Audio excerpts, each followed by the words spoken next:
අපි හැමෝම ජීවත් වෙන්නේ කොහේ හරි හැතකට තුවන කලබලකාරී ලෝකයක. නමුත් සැබෑ සුන්දරත්වය තියෙන්නේ ඒ කලබලය අස්සේ අපිට මග හැච්චිම දේවල් ඇතුළේ. අද ඉඳන් ඔය උදෑසන අවදි වෙන විදිය වෙනස් කරන්න. උදේ පතිත වෙන මේ මුදු හිරුවෙලිය කියන්නේ ඔයාගේ යාන්ත්‍රික දිනචරියාව පටන් ගන්න දෙන සංඥාවක් විතරක්ම නෙවෙයි. ඒක නව ආරම්භයකට සිතින් ස්තුතිවන්ත වෙන්න විශ්වෙන් ඔයාට දෙන පුංචි නිහඬ මොහොතක්.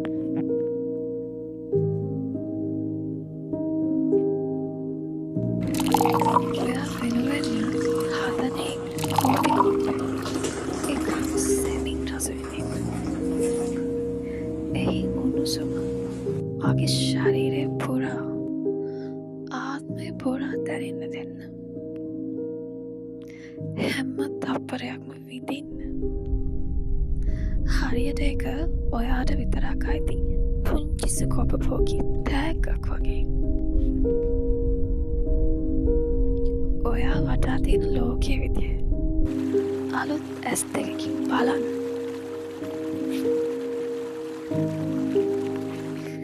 බිත්තිවලට ආලෝකය සහ සෙවණැල්ලට රටාවන් දිහා පාරේ යන නන්නාඳුරන මිනිස්සුගේ අවංක හිනාවක් තියා. මේ හැම දේම ඔයා වෙනුවෙන්ම දෙක හරින්න බලාගෙන ඉන්න පොච්චි ඉන්ද්‍රජාලික මතකයක්.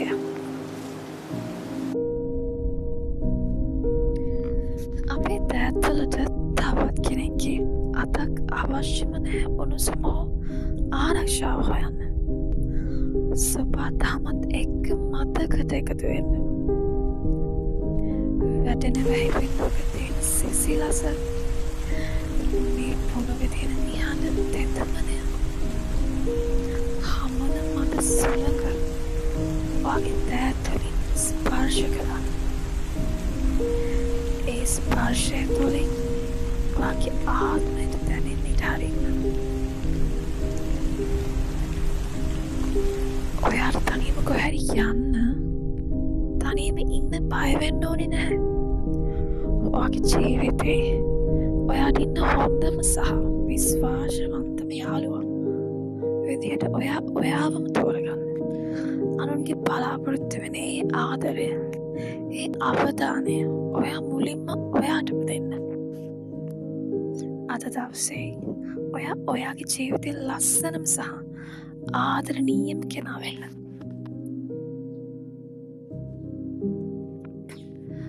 අපි කෑම කනවා කියන්නේ නිකම්ම බඩගින්න නිවා ගන්න යාන්ත්‍රික ක්‍රියාවක් විතරක් නෙවෙයි. ඒක ඔයා වගේ ශරීරයට දෙන ඉහළම තෑග්ගක්. අනුම සතුටු කරන්න, අනුන් වෙනුවෙන් කෑම මේසේ ලස්සන කරන ඔයා අද දවසේ ඔයා වෙනුවෙන් ඒ මේසය සුන්දර කරන්න. ඔයා කැමතිම රසයන් හරි ආදරයෙන් භුක්ති විඳින්න.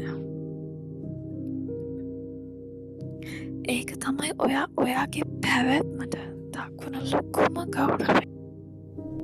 මුළු ලෝකෙම නිහඬ වෙලා ඉන්න රාත්‍රියේ ඔයාගේ හීන ගැන, ඔයාගේ බලාපොරොත්තු ගැන තවත් එක්ක හිමින් මුමුණන්න. දවස අවසානයේ ඒ දවසේ ඔයා විඳපු පුංචිම නැත්තම් ලස්සනම මතකය ඔයාගේ දින පොතේ ලියන්න. රාත්‍රී නිශ්ශබ්දතාවය ඇතුළේ තියෙන සැනසීම වැළඳ ගන්න. මේ පෞද්ගලික ඉඩකඩ, ඔයාගේ කාමරය, ඒක නිකන් තනක් නෙවෙයි. ඒක ඔයාගේ අපේ භූමිය. ඔයා ජීවත් වෙන අවකාශය ආදරයෙන් පුරවන්න.